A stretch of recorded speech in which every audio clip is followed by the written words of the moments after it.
All right, good morning. Today we're working on just getting the oil fittings.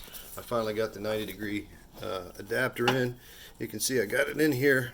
Right now it's just loose. I don't know exactly how I'm going to clock it yet, but it moves through a good rotation there. It's loose right now. A little oil drip, that's fine. I'll go to pan. And I also went ahead and remove the oil pressure sending unit. And there's the hole that it goes in on the block right there. It's on a long extension with the oil pressure sender attached to it. What we're going to do is put a T-fitting on there, and that's where the oil to the turbo will go. And so I pre-assembled the fittings over here on the bench just to get an idea of the fitment. This piece here came with the kit. This piece, and obviously the hose. This is reused from the old sender and the oil pressure sending unit. So I'm just going to try to finagle that in there and see how it's going to best fit in regards to the oil filter and the rest of the engine block components. I might have to rearrange this just a little bit to get it to work. Alright, as you can see, maybe, see if I can get in there. It's awful, sorry. Alright, as you can see, this piece will not go in here by itself because of the bosses all around it. It's just too fat, so we're going to have to continue to use the extension, the factory one. It'll almost go in there, but not quite. So we're just going to put it back on the extension that came with it, and then hook everything to the other end. Cleaned it up a little bit, blew it out with some carb cleaner. Alright, take two. Okay, something I found that could be important is that this oil filter relocation, come on baby, you can do it, there you go, has got a little tang on the side, see where that's touching? And I kind of like that because it'll keep it from spinning down or sagging over time. I don't want that filter just kind of flopping around. God, I can't do this. Let's try this. I don't want it just falling down over time if it comes loose, so that little tang rides up against this extension, and that's a good thing. But what it means is that if you don't have this on the right spot before you tighten all this stuff down, it's going to be trapped on the bottom side of this and you won't be able to get it back up there. So just make sure that that little tang is on the top side of that bar before you tighten it all down. Hope that helps. Alright, so after some putting stuff together, this is what I come up with. It's got the T, or the extension pipe out to, get out of the way. Can't move that power steering hose.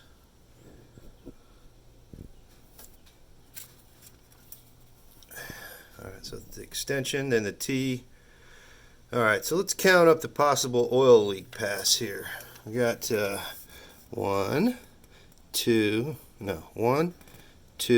3, 4, 5, and then the one that goes into the block.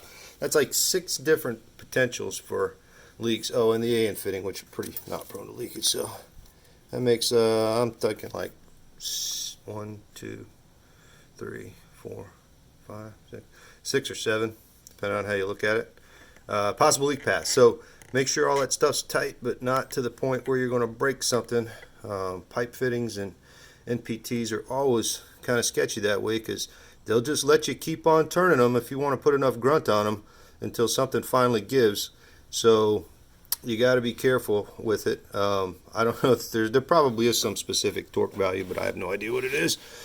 I tend to use the German torque method on those, and as far as the Teflon liner goes, I've always had good luck with it. The only thing that you have to remember is that since that's an electrical oil pressure sender and it grounds through the engine, if you use an excessive amount of tape, then you're going to have problems with the ground for the oil pressure sender.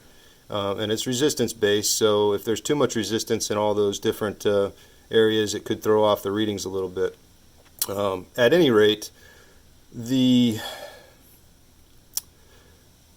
threads will cut through the Teflon tape if you torque them down pretty good. So I've never had a problem with it not doing it, just something I thought I'd point out. And lastly, I'm not running an air conditioner, and my power steering's been relocated to where the air conditioning compressor is. If I should go back and put an air conditioning compressor where the power steering pump is, then that power steering pump is probably going to be exactly where that oil pressure sender is trying to sit. So the whole assembly can be rotated up and out of the way just a little bit more if I have to, but I put a pretty good amount of torque on this, and I don't want to try to force it up this way anymore for right now, just because I don't have to. But if you're running a full front dress with the air conditioning and power steering, it's going to be a little bit of a tighter fit in there. But it's got lots and lots of clearance around the driver's side header, so we shouldn't have a problem. I'm going to go ahead and tighten down the relocation, or the 90-degree adapter for the oil pressure now, and you can see again how that tang kind of just sits on top of that pole coming out of there, so I kind of like that feature.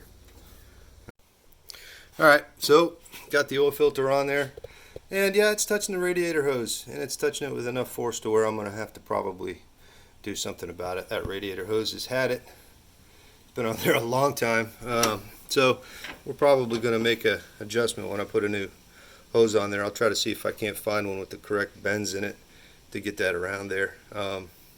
If it was just touching it, I would probably just put a little piece of rubber in between there to keep it from abrading the hose, but it's actually kind of indenting it a good bit, and I don't want it to restrict the flow because that's where the engine draws from.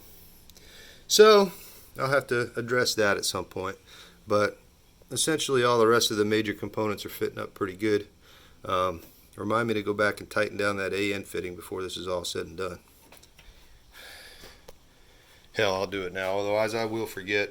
Alright, now that that is all assembled, with the exception of the electrical connection, I can take this header back off, excuse me, to edit or not to edit. Clean off the exhaust manifold face, pull the plugs, check the gap on them, and then put it back on. Alright, so I'll let you know how that goes.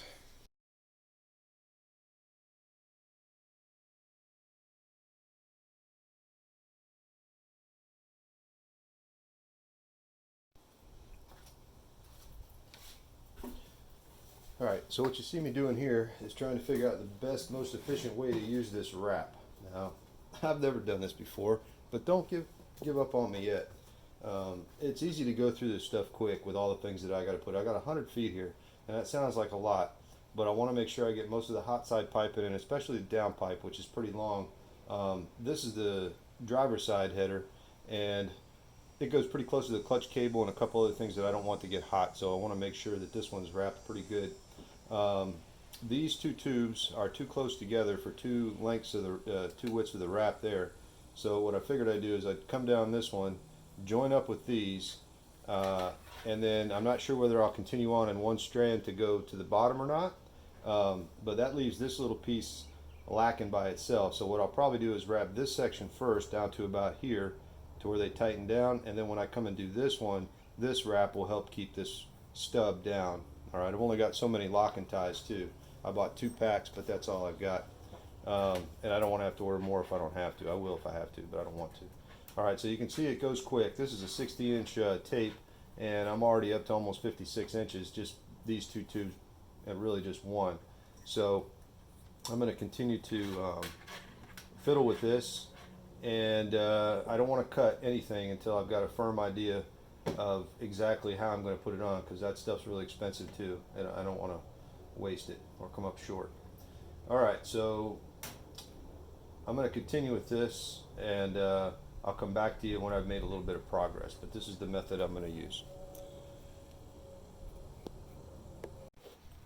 Alright, so continuing on, when I leave off on this tube, I'm going to come around the back side here, and then I'm going to bring myself up this pipe and end the first continuous strand on this pipe right here. Alright, and then, like I said before, I'm also going to put a stub here that'll tie in underneath this one that'll be wrapped, this pipe. And then the last piece will be this one come down and then continue around and wrap around the collector there. Alright, so it's going to wind up being basically 3 pieces all together. Alright, so 3 pieces, and this first one's going to wind up being pretty long. So I wound up at around, it's hard to see, somewhere around 40 inches there with the 56 there, so that's 106 inches just to go from here and wrap and then back up to here. So from here, camera, wrap down, around, and then back up here is almost 100 inches already. And so, yeah, that's pretty much do that 12 times and I'm done with that roll. So yeah, I got to make sure that we are efficient with this. And then I'll have to measure out this stub piece, which I'm going to do next. And then I'm going to measure out this piece to come down this and wrap several times around the collector. And then once I have all those lengths, I'll start in on wrapping this one first and just temporarily tacking it in place, and then do this one, and then lastly this one over here, and we'll see how it winds up. 22 inches for this piece. Alright, already at 60 inches for this piece, and I'm not quite done yet, so I'll have to extend the tape and finish it up. But yeah, it gets used up quick. Alright, my crude drawing here says that I need 106 inches to go down this one and up that one, then 22 inches to fix this one, and then 74 to go down and around the collector. So I think what I'm going to do is I'm going to start with the 22 first and do that and see how close my estimation using the tape comes to the actuality of putting the wrap on there. I may have to make some adjustments to these numbers after I figure that out, and that's the shortest piece, so I'll use that one to experiment with. Alright, there's the first 22-inch piece, and it ends right about here. And I think on my measuring tape I had 22 inches coming down, just a little bit more, although I think I might have stopped here. God, I can't keep the camera in one spot. Alright, stops right here. I think I'm in about the same spot. I might have stopped the tape at this point because it gets really narrow there, and if I can't get too well, that's why I stopped it there, but I think this is going to be fine. Just to it's right there. I think by that point I'll be lapping over with the other one, so that actually worked out pretty well. I'm going to continue and do this next one using those same measurements, and we'll see what happens. Alright, you guys get to watch this one.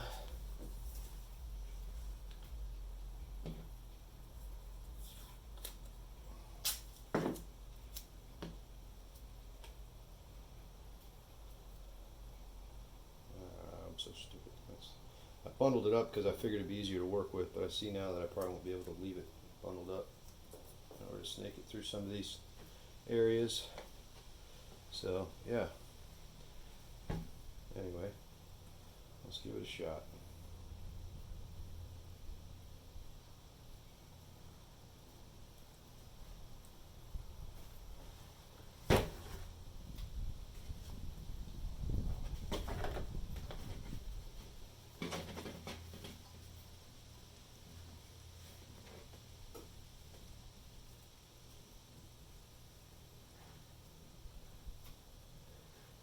I'm not overlapping it a whole lot because I really don't think it's necessary. I mean, people run turbo setups without wrapping these things.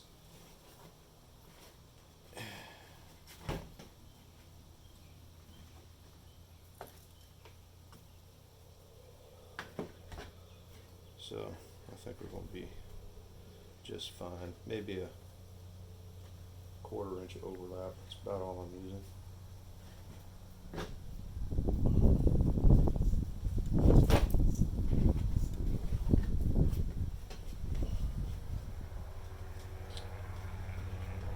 This part's going to get tight.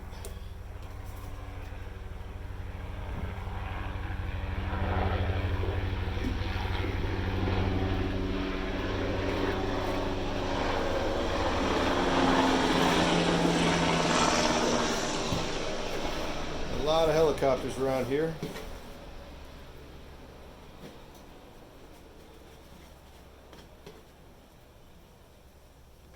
It's the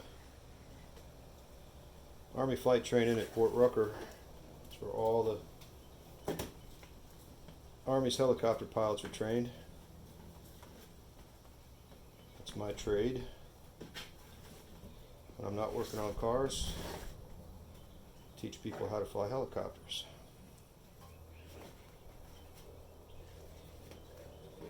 Doesn't really qualify me for being good at fixing cars, but I've done this longer than I've done that. Alright, so I think at this point I'm going to start on the other side. I'll take this tape off. I may leave a couple of these pieces of tape on, and if that bothers you, so be it. But I figure they'll just burn off. It's just masking tape. Maybe stink a little. Just don't care. I'd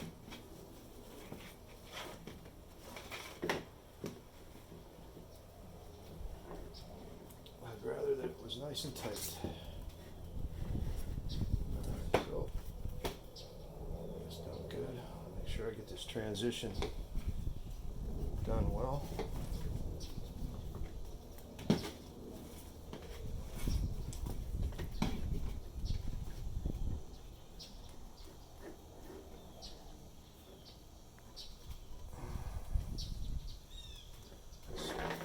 Spacing's looking pretty okay.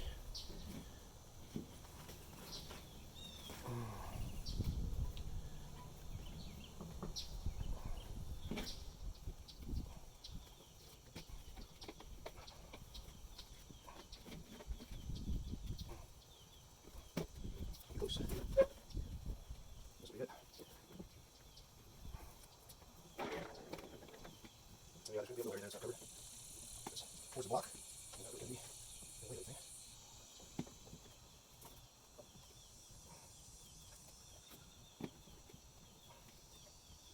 Looks like I don't have a ledge on this one. But not by too much. Oh man, dude, I can't have this right. Word? Alright, starting on this last one here. The only thing I don't like about this is that the other ones, the end is trapped underneath the successive wraps. On this one, the end is on top. I'm going to put the ties on there, but if I had my druthers, it would start there and then trap itself on the way down. But it's got to end somewhere, so I'm not really too worried about it. Alright, we'll see how this one goes. Right, the same way as I've been doing the other ones. And I'm going to have fiberglass all in my hands. I didn't figure it would be that bad because this is more like supposed to be made out of lava rocks, but I think it's mostly fiberglass anyway. And you are going to get some fibers in your hands, which I hate.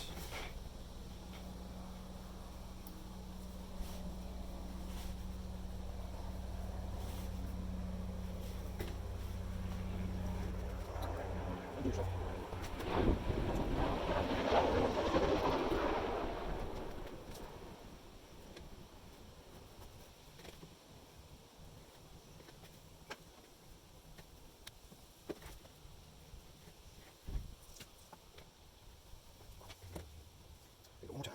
Under. And look at enough. Looks like it's going to be close. At this point, it's really kind of lumpy. And it's probably just going to have to go its own way. Yeah, it's not perfect coverage. I'm not super concerned about it. But I don't look terrible either. As tight as I can. The weave does expand a little bit. There's going to be an additional pinch there. Alright, that's going to be it.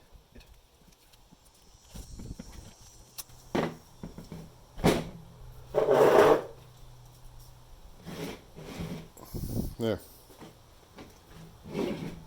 Just got one spot on the bottom. Like I said, that's going to be next to the block. Really won't affect anything. But I think that'll keep a lot of that heat off of the clutch cable and any other assorted wiring and stuff that goes by there. Alright, good deal. First time go. Alright, so that's one down. That's the first one I ever done. It came out pretty good. I like it. I didn't show you the metal locking ties because I'm not that good at it. When I master that technique a little bit better, I'll show it to you, but I was kind of finding my way. They all went on. I don't know. I could probably get them a little tighter. I got the locking tool for it, but it takes a little bit of skill. So when I do the other stuff, I'll practice a bit more, and I'll show you when I do that. Alright, that's going to do it for that, though. Alright, I just got it hanging in there loosely by the front and rear bolts, and the instructions said that they have good luck with running just a bead of copper gasket sealant and no gasket. but the kit did come with gaskets, and I feel like if I had a pristine surface to put that sealer on, then it would probably be good. But I'm never going to be able to get all the old gasket off of that thing. I cleaned it up the best I could, and it's pretty clean and pretty flat. But I just feel like I'm going to get a better seal with the gasket. So having said that, I put the front and rear bolts in, and then hold on, I got the wrong one. Oh, no, I go. They're both the same. All right, and then I'm just going to drop this in between them, and it'll lay on those two studs that are already in and center up pretty well. And then what I'm going to do is get a few more bolts started, and then I'm going to take out the ones that I put in and put some red Loctite on them and tighten them all down. So I'm not going to make you watch that, but that's the plan. I got all of them but one, and so this one I'm having to grind down a bit because it wants to go in cockeyed and I can't cross thread it. I have a smaller one with a 12 point, but you can't get a 12 point over it, so I'm going to have to continue to try to modify this guy until he goes in. It's the only one that gave me problems. Well, by an extreme source of luck, I had a 10mm crow's foot wrench, and by God, that was the only way I could get that sucker on there. And I'm just kind of showing you how I had to do it. It was a drag. Nothing I had would fit on that. But it's in there now. Have fun taking it off. I had to bend the clutch cable bracket just a tad, but there's an air gap now between them, and I had it wrapped from before. It wasn't a problem with a bare header, so I think it'll actually be cooler now. Alright, one more step down. Winding up this driver's side. You can laugh at my the boots that I made, but I was too cheap several years ago to buy that whole set from Summit up there, because I could get a couple feet of this DEI heat wrap for about 1/10 of the price, and I just cut them to length and put them on there. So they look raggedy as all hell, but after being on there for a long time, the inner fiberglass hadn't even touched. And I'm trying to do this one-handed here, and the boots look like brand new, so it definitely worked. But that's a little more classy. We'll get them put on. My wire separator was trashed on this spot, so I decided to try this. I saw somebody else do this. I don't know who invented it, but it's just several zip ties all put together to separate the wires. Trying to get a better light on it there. And it keeps the wire separated really nice. I'll clip them off. Pretty neat. Cheap. Alright, so that's a good day's work. Pretty much got this side rolling pretty well. Before I start going with the rest of the hot side piping, I'm probably going to roll back over here to the intercooler now that I got some bolts that are fit. It was M8s that'll go in these holes on the ends. I didn't have any of those in my stock, so I had to go grab some from Lowe's. And then we'll work on mounting it. And I'm still torn as to whether I want to rigidly mount it or put it on some sort of vibration absorbers. But you know what? I'll probably just wind up rigidly mounting it. It looks tough enough to take it. It's not like I'm going off-road with it. Alright, peace out.